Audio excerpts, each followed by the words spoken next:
Selama bulan Ramadan, Masjid Agung Darussalam Musirawas menjadi pusat kegiatan rutin yang diikuti oleh pemerintah daerah Kabupaten Musirawas, tokoh masyarakat, dan masyarakat umum. Kegiatan rutin ini bertujuan untuk meningkatkan keimanan dan ketakwaan masyarakat selama bulan Ramadan. Kegiatan rutin harian yang dilakukan di Masjid Agung Darussalam Musirawas adalah sholat zuhur berjamaah. Kegiatan ini diikuti oleh pemerintah daerah Kabupaten Musirawas, tokoh masyarakat, dan masyarakat umum. Sholat zuhur berjamaah ini bertujuan untuk meningkatkan keimanan dan ketakwaan masyarakat. Sebelum sholat zuhur berjamaah, Ustadz akan menyampaikan kultum yang bertujuan untuk memperdalam pemahaman tentang Al-Quran dan hadis.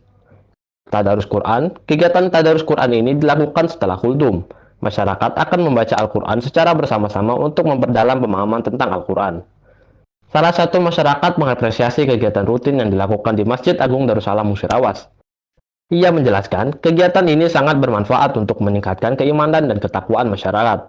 Dengan adanya kegiatan ini, diharapkan dapat meningkatkan kualitas amal ibadah di sisa waktu yang ada ini dengan penuh hikmat, khusyuk, dan penuh kedamaian sehingga amal ibadah yang dikerjakan khususnya ibadah puasa dapat terlaksana dengan baik dan lancar.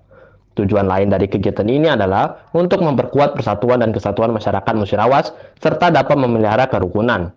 Erike Silampari TV melaporkan.